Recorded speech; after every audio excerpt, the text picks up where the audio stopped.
Vamos lá. Vamos dar início, então, ao nosso encontro de estudos para o livro O Céu e o Inferno, ou A Justiça Divina segundo o Espiritismo. Estamos estudando o capítulo 7º, As Penas Futuras segundo o Espiritismo. Hoje é dia 19 de setembro de 2019, uma quinta-feira, 20 horas e 10 minutos. Virou agora, mas parece que está adiantado, né? 20 horas e 5 lá na hora. 31 graus na cidade de Jaú, no nosso rigoroso inverno jauense. 31 graus.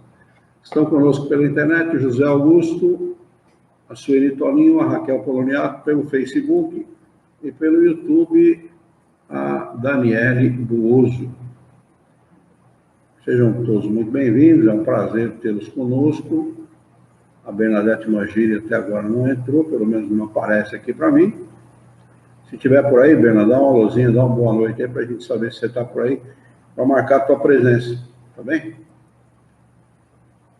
Nós estamos estudando o subtítulo Código Penal da Vida Futura. O item é o número 11 do subtítulo Código Penal da Vida Futura. E este número 11, este parágrafo não, é um item mesmo, número 11, diz o seguinte: a expiação varia segundo a natureza e a gravidade da falta.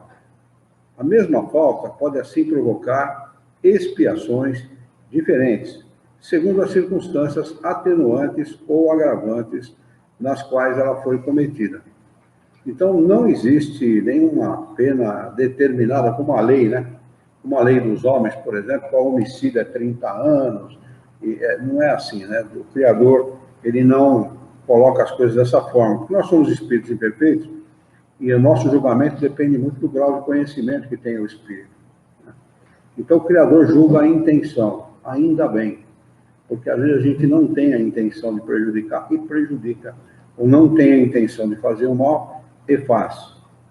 Obviamente, passa a ser... É subjetivo, por pessoa, né? Por pessoa, é subjetivo. O mesmo julgamento, a mesma coisa que para mim é errado, para você é certo ou vice-versa. Né? Estou falando hipoteticamente, né? Pode ser que os dois achem certo e os dois pensem que aquilo é errado. Mas o julgamento é segundo o foro íntimo de cada um. Né? Apesar que existe uma moral e uma ética coletiva, né? Existe uma moral e uma ética coletiva que faz com que as pessoas tenham, muitas vezes não definam uma coisa como errada, mas intuem que aquilo é errado. Não é? Então, muitas vezes o homem não julga aquilo errado, ou não sabe definir, mas ele sabe que é errado. É a capacidade de discernimento que todo espírito tem. Depende de época, tem época que aquilo ali... Época, tempo, temperatura, cultura, hábito... Né? Cultura nem se fala. Há um povo, eu não vou lembrar onde agora, Tasmânia, não sei aonde, que o sistema lá é matriarcal. As mulheres moram numa tenda grande e os homens moram numa outra tenda. Como é minoria, fica numa tenda menor. Né? Começa a desvantagem dos caras por aí. Mas quem manda é a mulherada. O homem visita a tenda da mulher para ter relação sexual com ela, mas não dorme com a mulher, não mora naquela tenda de nenhum. E se bobear, apanha. Olha a cultura dos caras como é que é. Olha o poder da mulher. Olha o poder da mulherada. Né? Empoderada mesmo. A pessoa brasileira se acha empoderada, isso quer ser empoderada. Né? Então a cultura é uma coisa que varia, né? De povo para povo e segundo o pensamento de cada um. Item número 12. Não há, no tocante à natureza e à duração do castigo, nenhuma regra absoluta e uniforme. Só que, de certa forma, destrói esses romances aí que falam de vale do suicida, vale não sei do que, vale não sei do que lá. Isso destrói, porque não existe isso, né? Como ele julga a intenção, para uma pessoa que tem um pouco de conhecimento, aquilo pode ser um crime grave, aos olhos da lei divina. E para uma pessoa que tenha pouco conhecimento, aquilo não tem o mesmo peso. Por causa da ignorância do espírito, né? Por causa da ignorância de quem o cometeu. Né? Por exemplo, a própria lei humana não pune uma mãe que mata um filho acidentalmente. porque considera a punição o próprio ato, o próprio crime em si, é considerado uma punição, né? Dentro do próprio mal tem a solução. E é maior. Castigo. E acontece muito, viu? Tá? Acontece muito, mas muito. Nossa, acontece. A minha irmã estava em São Paulo, na Avenida Tiradentes, Prestes Maia. Prestes Maia, não chega. A Tiradentes é a continuação da Prestes Maia, né? Na Avenida Prestes Maia, quase em frente ao batalhão do Canda Roca ali. Né? Ela estava, uma Brasília velha dela, e a Brasília estava em pedaço, né? E minha sobrinha não cai da Brasília, ela vai embora, não vê? Sorte que não aconteceu absolutamente nada com ela, né? Depois ela viu que tinha acontecido, né? E voltou para pegar. Acontece, né? Acidente acontece. Mãe que esquece criança no carro. Muita gente, você vê muita gente, principalmente aqui em Jaú, com criança no banco da frente, solta no banco da frente. Nossa, é imprudência pura, né? Mas vamos lá. A única lei geral é a de que toda falta recebe uma punição e toda boa ação tem a sua recompensa segundo o seu valor. Não esperem também muito, viu? Muita recompensa daquilo que você faz, sem que aquilo realmente seja verdadeiro, original, né? Porque tem gente que na frente de todo mundo é capaz de dar doar R$1 milhão, mas fora da vista de todos, ele não dá um sanduíche de mortadela para ninguém, né? Então, é por isso que ele fala, segundo o seu valor. Jesus dá esse mesmo exemplo no gasofilácio, né? Ele dá esse mesmo exemplo. 13º, a duração do castigo está subordinada ao melhoramento do espírito culpado. Nenhuma condenação é pronunciada contra ele por tempo determinado. Ou seja, o sujeito às vezes espera encontrar aí um grupo de togados, né, de juízes e carrascos e tal, quando desencarna, não tem nada disso, né? Não existe nada disso. O que Deus exige para o termo dos sofrimentos é uma melhora verdadeira, efetiva, com um retorno sincero ao bem. O espírito é assim e sempre o árbitro do seu próprio destino. Pode prolongar os seus sofrimentos pelo seu endurecimento no mal e abrandá-lo, e até mesmo abreviá-los pelos seus esforços na prática do bem. Uma condenação por tempo determinado, qualquer que fosse esse tempo, teria o duplo inconveniente de fazer o espírito sofrer inutilmente, depois de melhorado, ou de cessar antes que ele se libertasse do mal. E o que é que acontece na Terra? Né? Aqui toda punição não tem um caráter de recuperação do detento. É punitivo, pura e simplesmente. Simplesmente punitivo. Então, o cara lá, vira lá um montoado de gente jogada lá, que a sociedade não vê a hora de tirar do meio, né? Porque está incomodando, está atrapalhando, atrapalha mesmo, né? Atrapalha muito, mas não tem o caráter de recuperação. O que normalmente leva a fazer com que a pessoa retorne para o seio da sociedade, pior do que ele está. Né? O que não acontece com as leis divinas, porque a lei divina age da seguinte forma: o princípio da recuperação é o arrependimento sincero.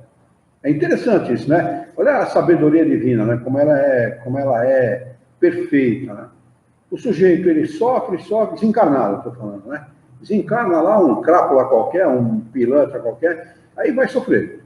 Vai sofrer mesmo, a gente sabe que vai mesmo, né? É assim mesmo. Vai lá sofrer, segundo o que mereça cada um. Sofre. E chega um dia que ele fala, pô, peraí, minha mãe falava que Deus existia, meu pai falava, minha avó falava, né? Meu tio sempre me deu grandes conselhos nesse sentido e tal. Puxa vida, caramba. Será que se eu adotar uma prece, pedir perdão a Deus, meu pai sempre falava que a gente devia ser humilde, falar com Deus, será que isso me ajudaria, né?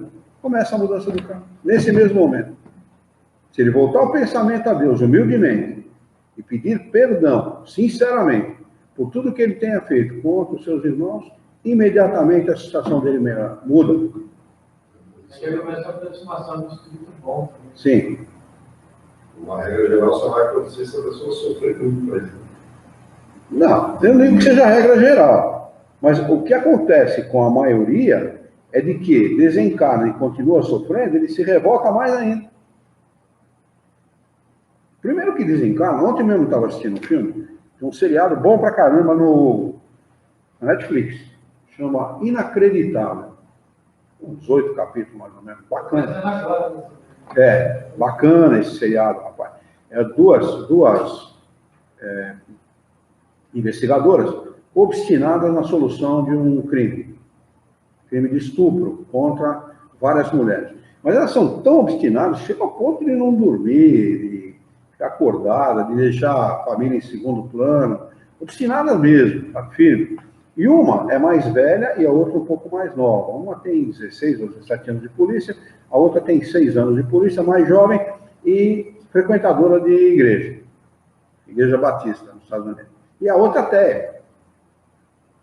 Uma é racional pra caramba. Não é que ele é ateia. O Deus que eles apresentam, os caras não servem. Entendeu? Pois ela não xinga Deus. Oh, fala lá pro seu Messias ir para aquele lugar, não sei o quê, entendeu? Porque não está ajudando em nada. Porque a ideia, né, é de que Deus ajuda.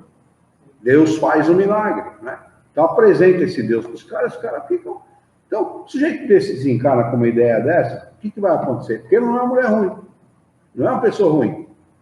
Pessoa boa, quer o bem, faz o bem, ajuda as pessoas, é uma polícia séria, honesta, não é corrupta. Uma pessoa dessa desencarna com esse tipo de ideia, o que acontece com esse espírito? Vai ter problema sério, não é? Até ela entender. Poxa, é verdade. É verdade, deve existir alguma coisa, porque eu não morri. Eu estou viva. Não é?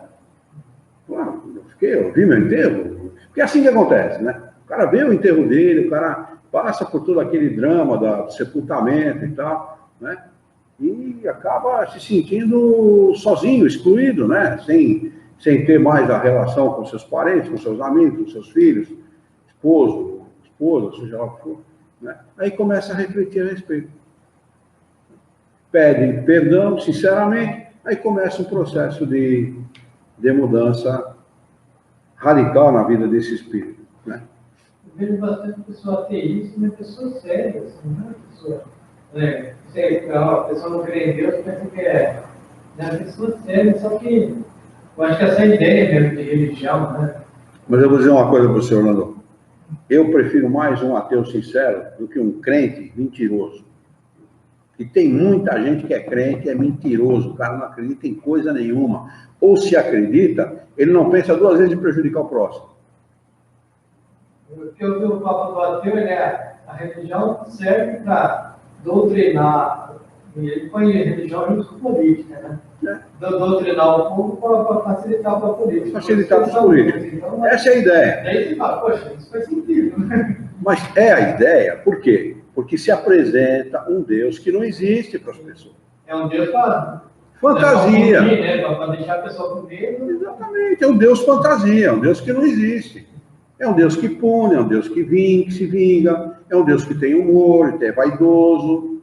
Pô, mas se esse cara é assim, eu não quero acreditar nesse cara. Peraí. Nesse ponto o cara é ateu, mas nesse ponto eu concordo com ele. Também, perfeitamente. Já falei, não foi nenhuma 2 vezes que se fosse para acreditar nesse Deus, seria ateu de carteirinha, com certeza. A mais absoluta certeza. Agora, apresenta um Deus racional, uma fé raciocinada para o cara. Apresenta um Deus justo, como pregou Jesus. Bom, misericordioso, verdadeiramente misericordioso. Dê uma utilidade ao bem, como fez a doutrina espírita. Acesse a inteligência das pessoas e proponha. Não imponha, proponha. Vai ver se a pessoa muda ou não. É claro que muda. É tudo que essa mesma pessoa que xinga o Messias fala assim, eu gostaria de falar para outra, eu gostaria de ter a sua fé. Gostaria muito de acreditar. O que ela está buscando? Ser ateia? É claro que não, evidente. Ela só não foi apresentada ao Deus certo. Não foi apresentada ao verdadeiro, aliás, não ao certo. Ao verdadeiro, porque não existe Deus certo e Deus errado. Ao Deus verdadeiro, só isso. Mas vamos lá. Deixa eu ver se a Berna já entrou. Não. Estranho.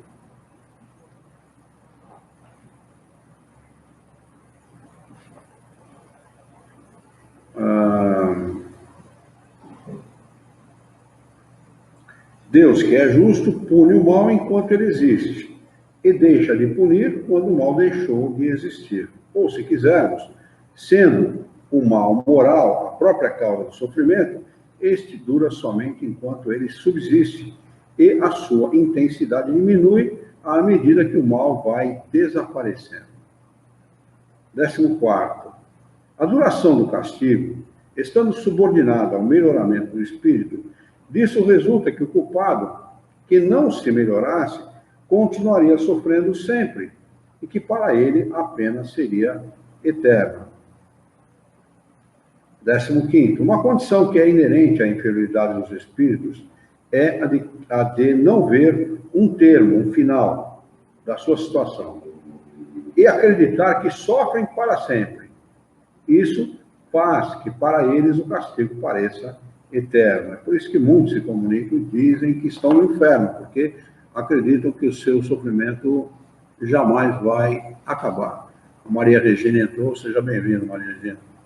Prazer tê-la conosco. Aqui tem um rodapé de número 29, que diz o seguinte: perpétuo é sinônimo de eterno.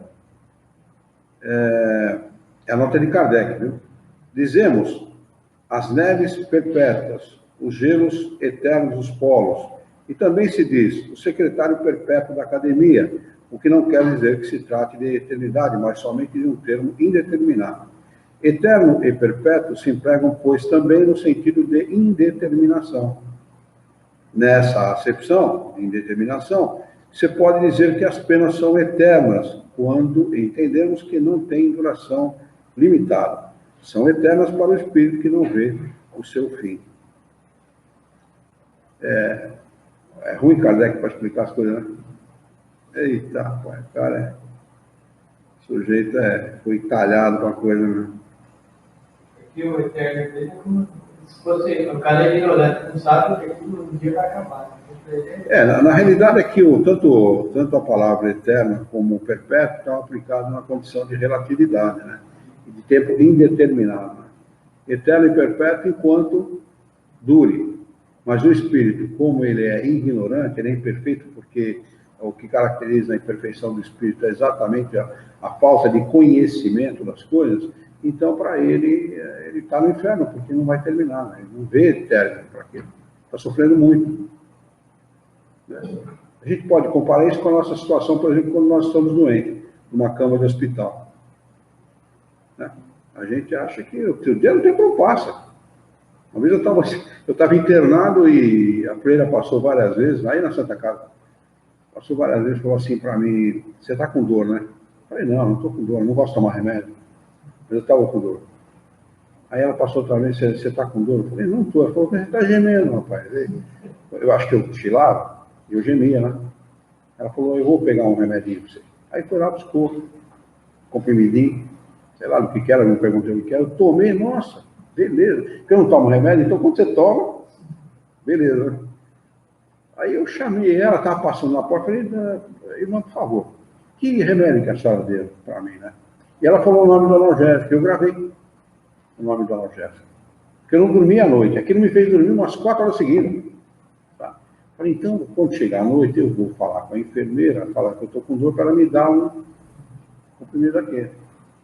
Não deu outro, quando lá para umas 11 e pouco mais ou menos, chamei a enfermeira. Eu estou com dor, você não me arruma um comprimidinho? Eu falei o nome, não lembro agora. Ela arrumou. Não deu dor, né? Tomei, apaguei. Dali a pouco, uma claridade danada, rapaz. O cara entraram no quarto, os enfermeiros, não se fala mais de enfermeiro como antigamente, né? Entraram no quarto berrando, conversando, falando da noite passada, que foram não sei aonde. Falei: pô, clareou o dia, né? Já está claro, é dia já, né? Porque estava tudo claro, os caras acenderam a luz do quarto. Fui ver no relógio 12h30 da manhã. O tempo não passa, nem remédio dá jeito. Então é mais ou menos isso que acontece com os espíritos quando eles estão sofrendo muito. 16º, o arrependimento, olha, vai falar disso agora, é o primeiro passo para o melhoramento. Primeiro passo, apenas um passo só também, é bom que se diga. Mas ele apenas não basta, sendo necessárias ainda a expiação e a reparação. Expiação seria o sofrimento relativo àquilo que se deu causa, né? E a reparação seria o conserto, né, da situação. Consertar a situação. E é para isso que a gente reencarna muitas vezes na família, ou com colegas de trabalho, ou com, enfim, nas mais determinadas, nas mais variadas circunstâncias, para reparar mesmo. Arrependimento, expiação e reparação. São as 3 condições necessárias para apagar os traços de uma falta e as suas consequências. O arrependimento suaviza as dores da expiação, porque desperta a esperança e prepara a reabilitação. Mas somente a reparação pode anular o efeito e destruir a causa. O perdão seria uma graça e não uma anulação. E Kardec está deixando claro aqui que a graça pregada por Paulo, né, lá nos evangelhos, ela simplesmente não existe. Não tem nada de graça. Então, graça, graça, Senhor, Jesus fala isso. Não te conheço. Que graça é essa? Nunca te vi quando eu pedi para você alimentar um esfomeado, você não alimentou, para cobrir quem estava cumprindo, você não cobriu, para visitar um doente, você não foi visitar. Então não tem graça, não. Fora. Não é isso que fala Jesus no Evangelho? Aí que agora dá para entender esse negócio da graça. Não tem graça nenhuma. Não tem graça, não existe a graça. Aqui Kardec, ele é muito... Ele deixa nas entrelinhas que é para a gente entender, né? 17º, o arrependimento pode ocorrer em qualquer lugar e tempo. O arrependimento pode ocorrer em qualquer lugar e tempo. Ou seja, tanto como encarnado como desencarnado. Se ele for tardio, o culpado sofre por mais tempo. E isso é verdadeiro, porque eu vi uma pessoa se arrepender no final da vida. Já acontece essa história, um tio meu, tio da minha mãe, mas eu considerava ele tio também, e ele sofria muito por arrependimento, por ter sentimento de culpa, muito. Ele desencarnou sofrendo muito, pelo arrependimento de ter feito ao longo da vida o que ele fez com a esposa. Mas se é tardio, o sofrimento é maior ainda, né? Mas ele desencarnou arrependido. Eu suponho que isso deve ter tido um efeito muito positivo para ele. Já essa fase passou aqui, agora ele já chega numa condição de querer reparar também. Então, ele fala aqui das 3 condições: o arrependimento, a expiação e a reparação. Quer dizer, a primeira fase ele já tinha passado. Ele já tinha passado. O vídeo foi interrompido. Que maravilha, Facebook. Muito obrigado, hein? Não podia ser melhor. Ainda bem que eu estou gravando pelo YouTube, viu?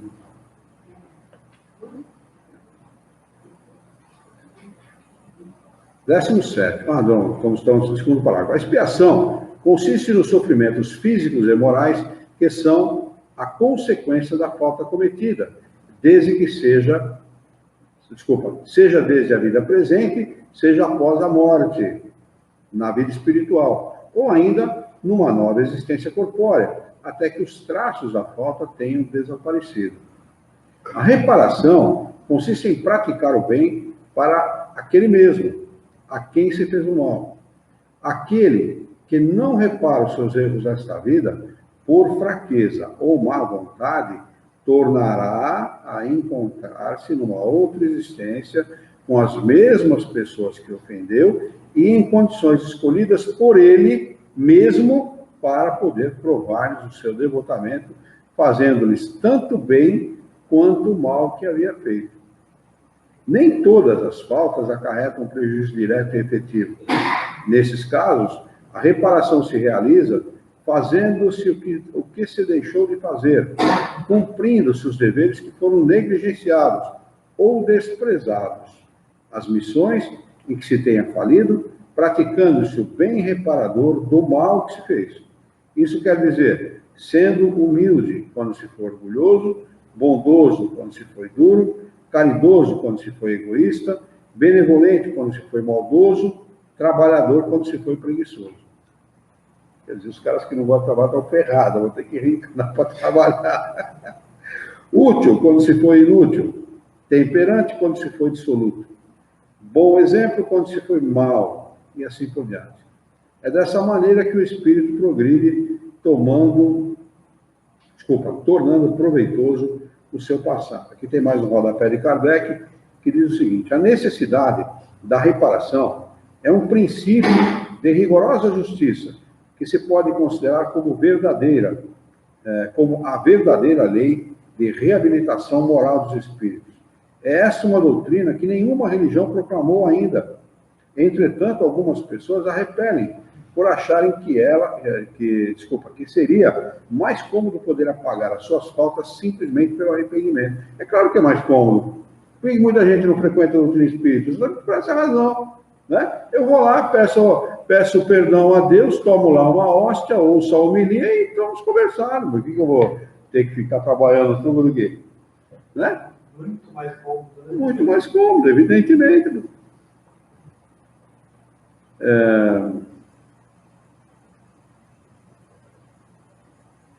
Simplesmente pelo arrependimento, que só depende de algumas palavras, com a ajuda de certas fórmulas.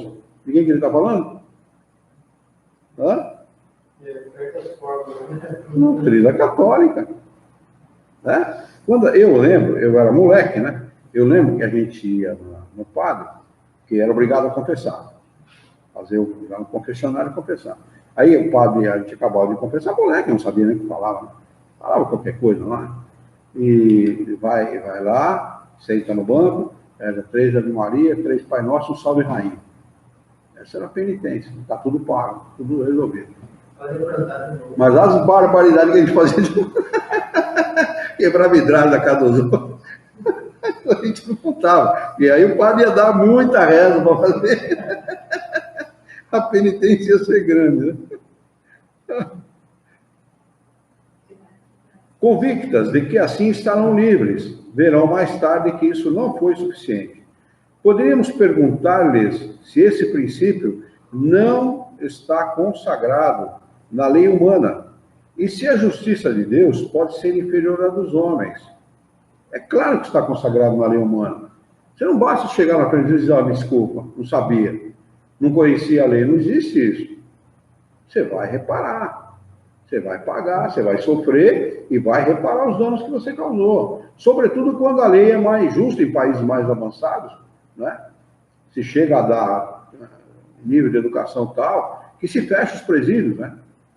Tem muitos países que estão fechando o presídio. Nós estamos abrindo, construindo, eles estão fechando. Se elas ficaram satisfeitas quando... Oi?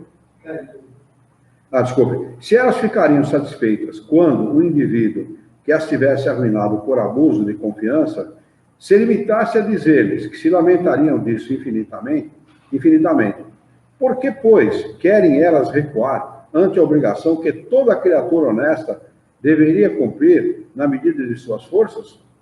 Quando essa perspectiva da reparação for introduzida na crença popular, se transformará num freio bem mais poderoso que do inferno e das penas eternas, porque ela se refere à vida atual e faz compreender a razão das penas por que o homem está passando.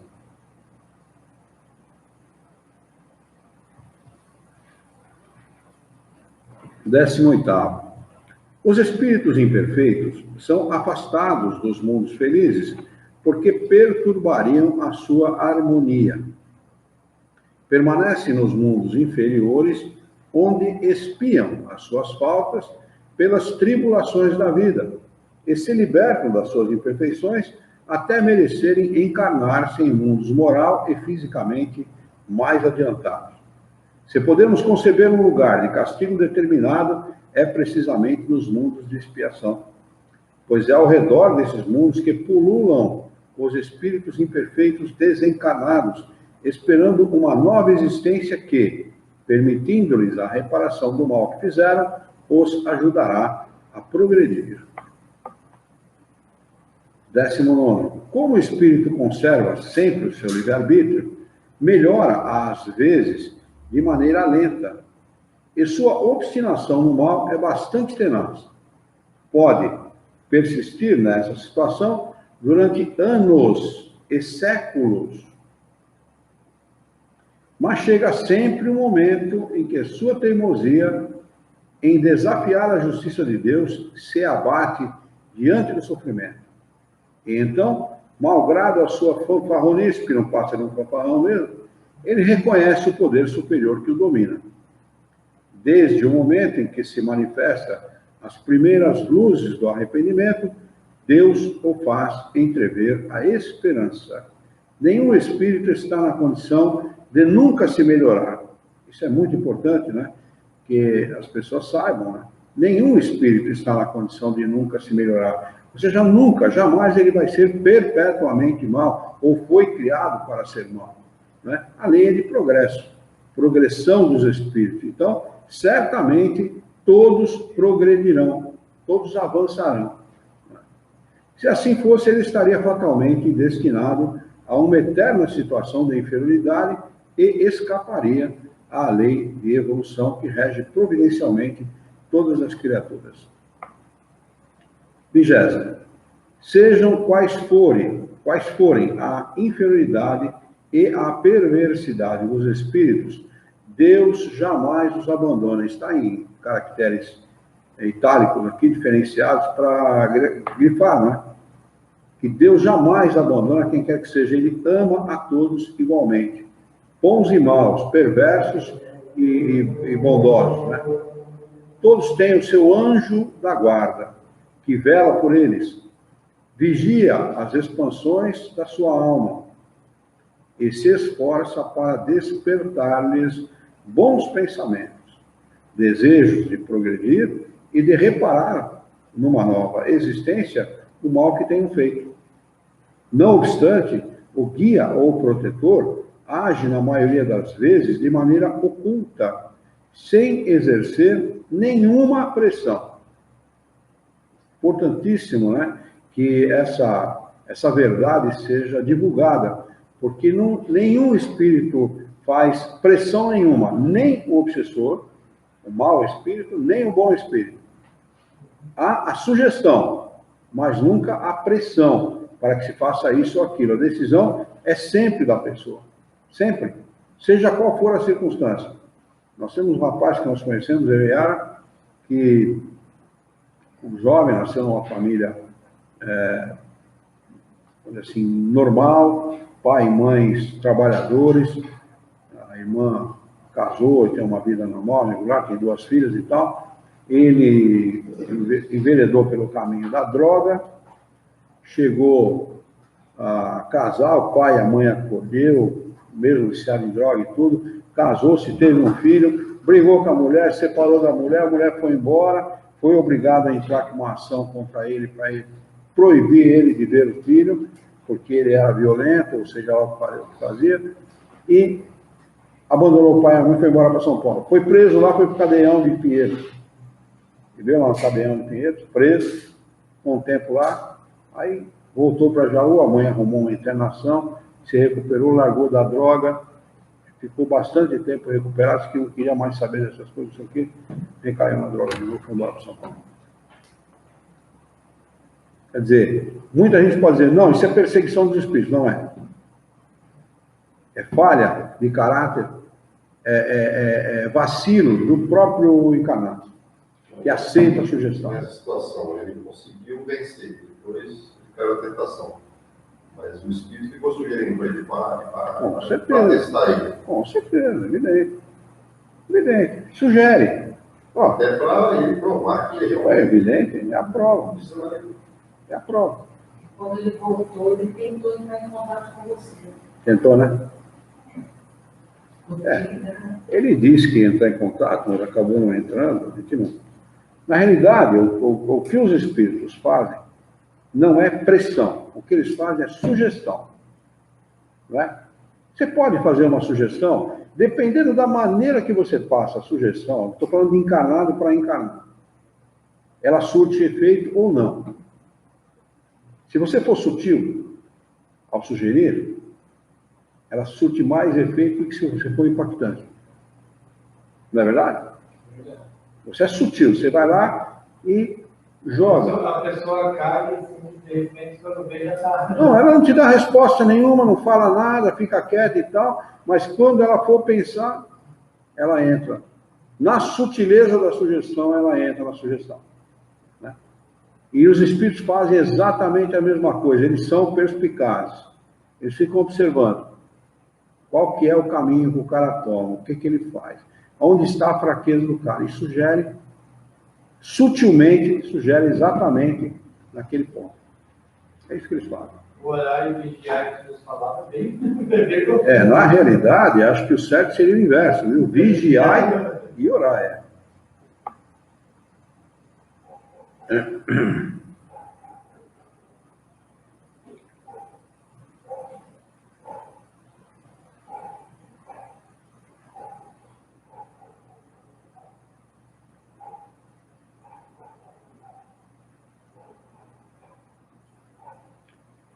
Nós estamos aqui. Tá. O espírito deve melhorar-se pela força da sua própria vontade, e não por força de qualquer constrangimento. Deve agir bem ou mal em virtude do seu livre-arbítrio, sem ser fatalmente empurrado num sentido ou no outro. Exatamente, está claro aqui.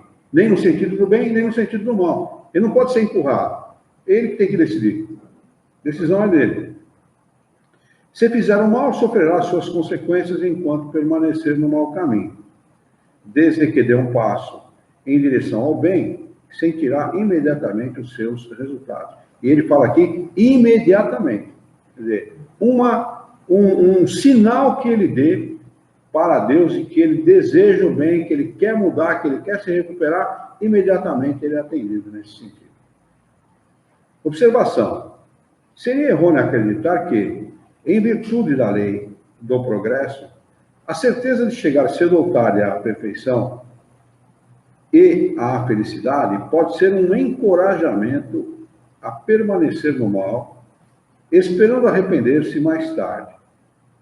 Primeiro, o espírito inferior não vê a possibilidade de um fim para a sua situação. Segundo, sendo ele o artífice da sua própria desgraça, acaba por compreender que dele depende fazer cessar e que, quanto mais persistir no mal, mais longa será a sua infelicidade, pois o seu sofrimento durará sempre se ele próprio não lhe puser um termo.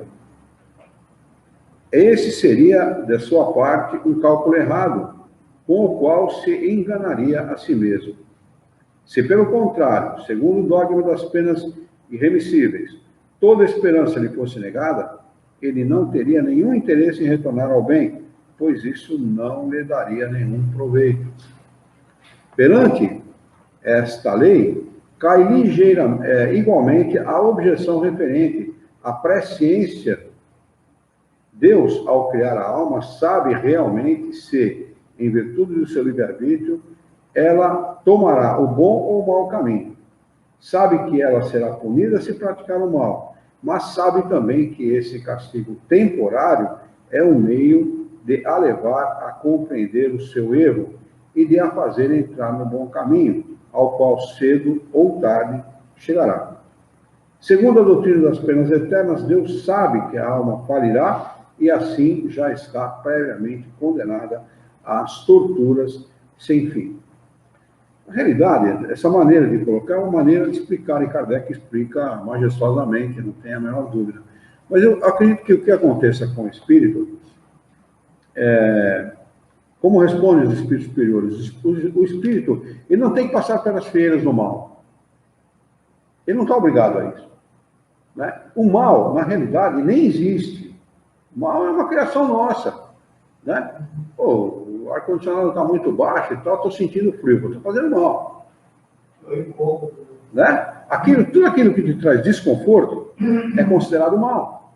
Né? O cara toma muita cachaça, o estômago chia, ele vai obrigar, o fígado chia, ele é obrigado a tomar um remédio, pô, e fala que a azeitona da empadinha fez mal para ele. Azeitona limpada não faz mal para ninguém. O que faz mal é o excesso da pinga, ou o excesso de comida, seja lá o que for. Né? Então, eu acredito que o Criador, ao criar um espírito, ele sabe que o espírito... Não é que o espírito vai ter que decidir pelo bem ou pelo mal. O que vai acontecer com o espírito é o seguinte: ele é um aluno em aprendizagem.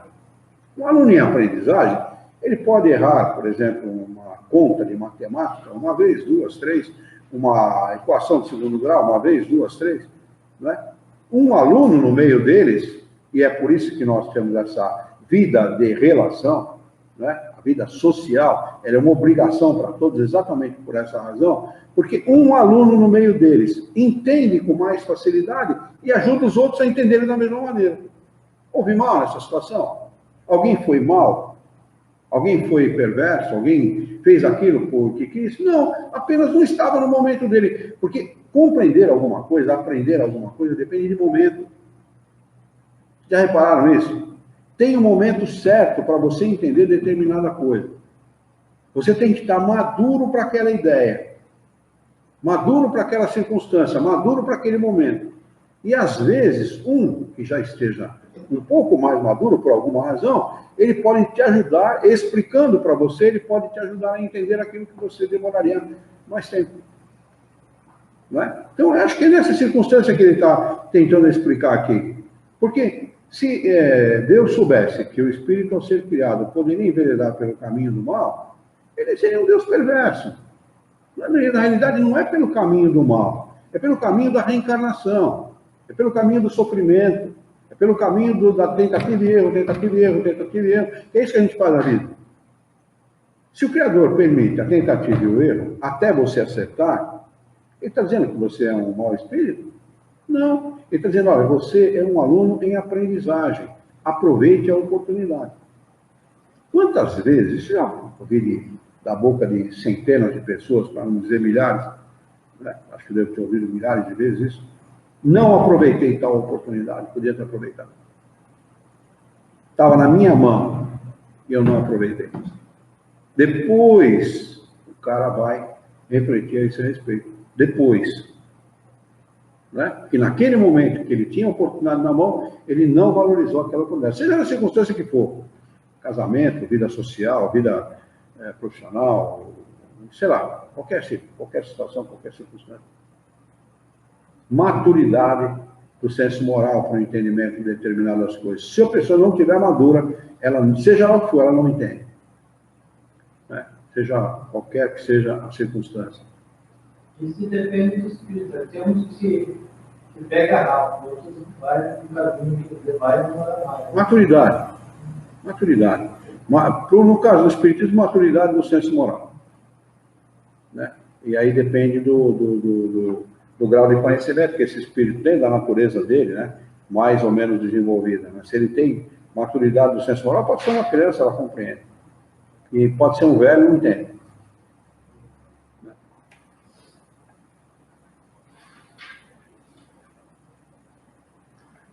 21. Cada um só é responsável pelas suas próprias faltas. Ninguém sofre penalidades pelas faltas alheias, a menos que para isso tenha dado algum motivo, seja provocando-as pelo seu exemplo, e devia estar em negrito isso aqui, porque o exemplo, realmente, o mau exemplo, é muito prejudicial para todas as pessoas, seja deixando de impedi-las, que podia fazê-lo. É assim, por exemplo, que o suicida é sempre punido, mas aquele que, por sua dureza de coração, leva o indivíduo ao desespero e daí ao suicídio, sofre uma pena ainda maior. Olha o que ele está dizendo, que alguém que causa, por levar a uma situação de desespero, o suicídio numa outra pessoa, é mais culpado que o próprio suicida.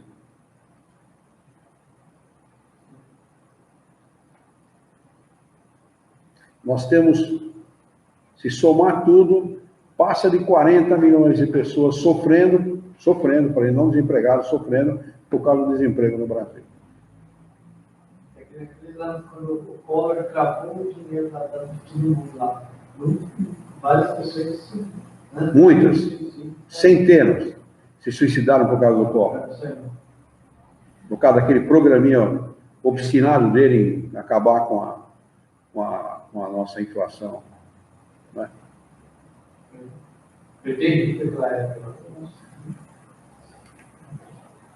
Terrível.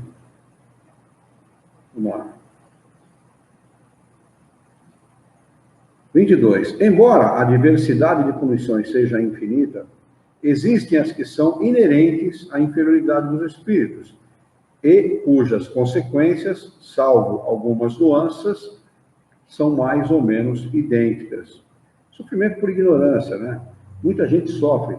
Há uma brincadeira que se faz, né? Que a ignorância atravanca o progresso.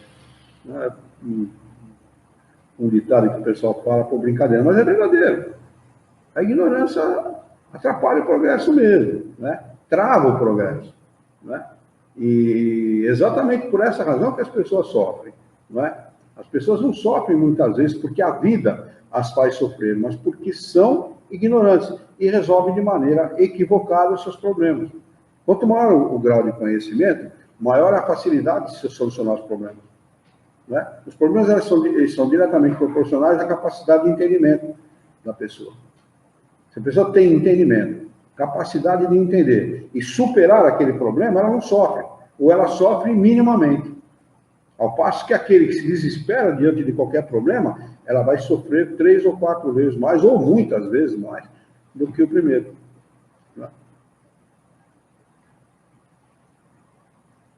A punição mais comum entre os que são, sobretudo, desapegados à vida material e negligenciam o progresso espiritual, consiste na lentidão com que se processa a separação da alma e do corpo. Quando se lê punição, entendam consequência. Tá? Deus não pune ninguém, nem a vida pune ninguém. É apenas uma consequência. O cara é apegado à vida, o que acontece? Vai demorar mais para se libertar do corpo. Ele está mais materializado. Quanto mais materializado, mais ligado à matéria. E corpo é matéria. Né? E, portanto, nas angústias que acompanham a morte, o despertar na outra vida. Na duração das perturbações, que podem, então, durar meses e até anos. Entre os que, pelo contrário, tendo uma consciência pura, identificam-se durante a vida corpórea com a vida espiritual e libertam-se das coisas materiais, a separação é rápida, sem dificuldades, e o despertar aprazível, sendo a perturbação quase inexistente. Não é um prêmio isso aí? Quer prêmio maior? A gente não vai para um planeta, para um mundo feliz, você não vai ser considerado santo, nem nada, você vai ser premiado com uma passagem suave. Vai sair dessa vida material com uma passagem bastante suave, tranquila, feliz, rever aquelas pessoas que você amou, se sentir livre. Já pensou que maravilha? Se sentir livre, sem o peso do corpo físico. E pesa, hein? E pesa o danado. Filha da mãe. Você levanta de manhã da cama para tomar uma coça de chicote todo dia. É filha da mãe, mano. Ele judia do peão, né? E é para judiar mesmo, a gente tem que aprender, né? Aprender de toda forma, de todo jeito. Né? Deixar de ser tonto, né? Se soubesse que tivesse feito direito, não estava encarnando mais, mas está encarnando é porque precisa aprender. 23. Um fenômeno muito frequente entre os espíritos de um certo grau de inferioridade moral consiste em se acreditarem ainda vivos, após a morte. E essa ilusão pode se prolongar durante anos, através dos quais eles experimentam todas as necessidades. Quando ele fala todas, é todas mesmo. Come, dorme, vai no banheiro, todas as necessidades. Ele imagina-se vivo. Ele se imagina vivo, quando ele fala aqui, entendam, encarnado, ou seja, de posse de um corpo físico, que ele não tem mais. Né? Então, sofre todas as necessidades do corpo físico. Todos os tormentos e todas as perplexidades da vida. Aqui tem uma nota do tradutor que diz o seguinte: As necessidades, os tormentos e as perplexidades da vida, experimentados nas condições de uma existência fictícia, em que o espírito falsamente representa o corpo material, constitui uma situação bastante dolorosa para o espírito.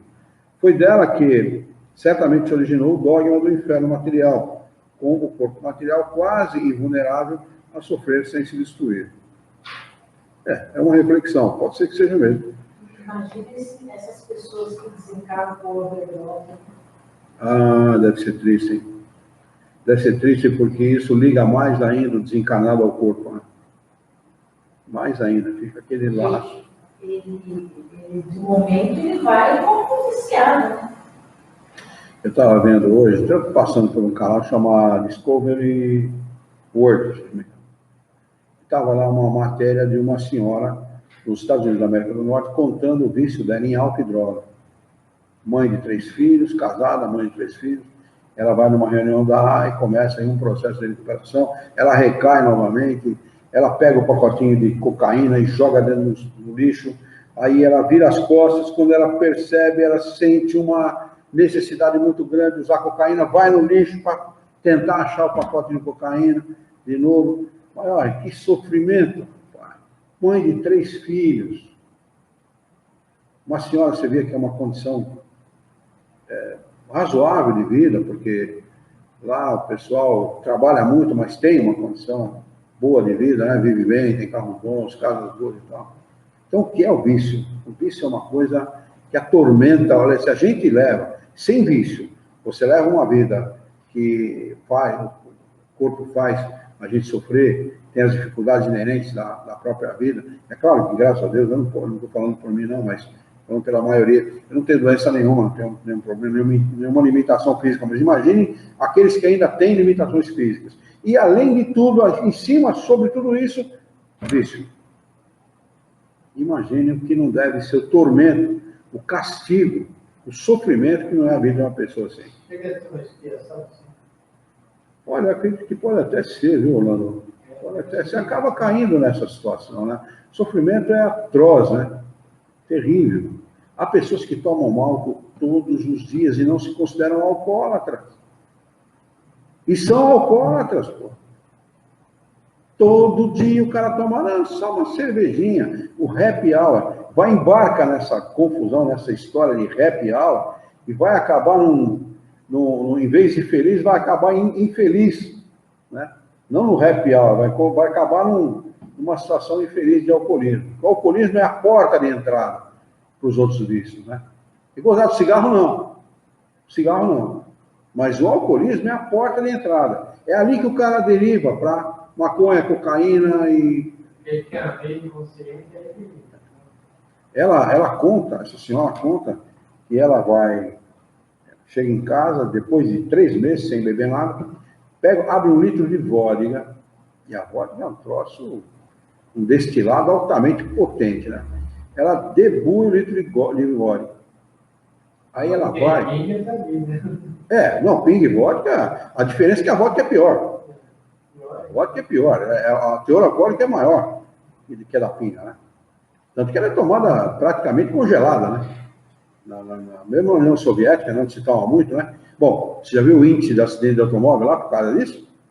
É imenso. Todo mundo usa câmera nos carros para poder provar que não estava errado no acidente. Por causa disso. Ela entornou 1 litro de vodka, cheirou lá, acho que um papelote de cocaína, e tomou acho que 2 Fenergan, coisa assim, um nome que era um potente analgésico. Ficou 2 dias dormindo. 2 dias, sem acordar, direto. Ela disse que acordava, não sabia muito bem onde estava, dormia de novo, acordava, não sabia onde estava. Ligado ao corpo, não se distancia. Porque a nossa vantagem, quando você tem uma vida regular, qual é a vantagem de você ter uma vida regular? Bem vivida, equilibrada.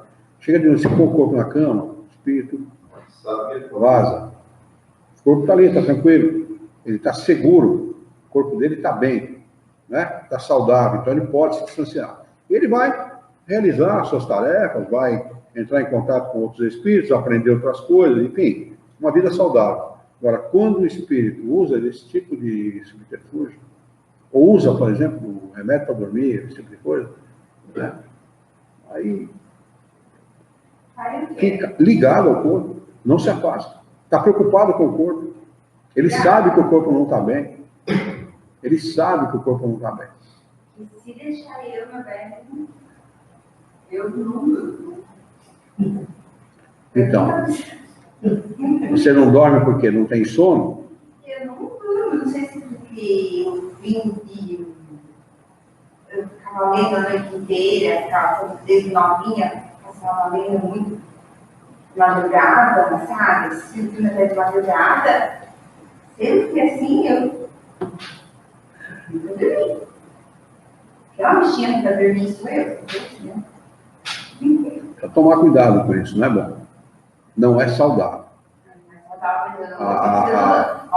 Se eu não tomar um pecado, né? Pode dormir. Se eu não tomar, não vai nem. Às vezes, a necessidade do comprimidinho é mais psicológico do que físico. Às vezes todo mundo pode ter 2 horas, né? Mas às vezes a necessidade do comprimidinho é mais psicológico do que físico. Às vezes não há necessidade física. Mas como a pessoa está acostumada a tomar, se ela não tomar, ela não dorme. Eu conheço gente, aqui na casa, falou para mim, pessoa, particularmente, tomava remédio forte para dormir, forte, não é coisa fraca não, tarja preta, coisa forte para dormir. Chegou a tomar 3 numa noite e não dormiu, ficou uma semana acordado. Acho que no caso dela vai dar um remédio que faz. É o placebo. Vamos marcar aqui o 24 para nós retomarmos na próxima? Com a data de hoje. Hoje está bonito o número, viu? 19/9/19. É 9 para chuchu. É bonito o número, né? 1919. Não, 19.919.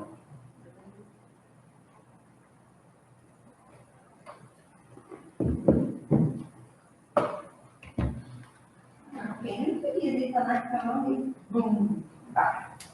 andando assim. O pessoal que está aí pelo Facebook, eu recomendo que vocês se cadastrem lá no nosso canal do YouTube. E o Facebook, volta e meia, está dando esse tipo de problema aí, com variação de sinal. Está aí o endereço, o nosso endereço lá no YouTube. Vocês podem se inscrever e assistir por lá, que é bem mais estável, viu, gente? Eu fui obrigado a reiniciar o vídeo porque ele caiu. Tá? Alguma pergunta? Alguém quer fazer alguma consideração? Podemos encerrar, então?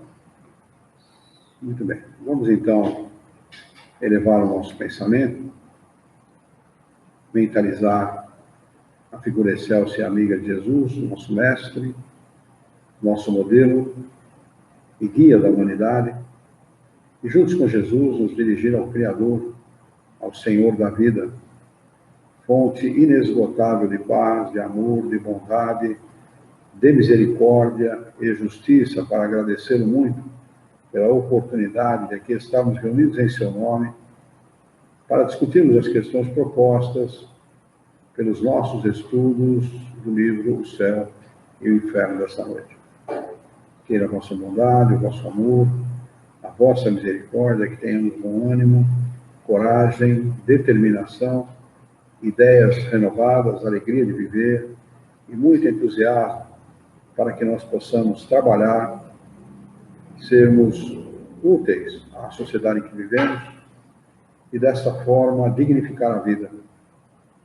Auxilia-nos, Senhor, dá-nos a força necessária, a coragem necessária para que nós possamos orientar a própria existência por um profundo e sincero respeito pelo nosso próximo. Em teu nome, Senhor, em nome de Jesus, em nome dos bons espíritos, em nome do nosso diretor espiritual e de toda a sua equipe, nós declaramos encerrado o nosso encontro de estudos dessa noite, e que assim seja.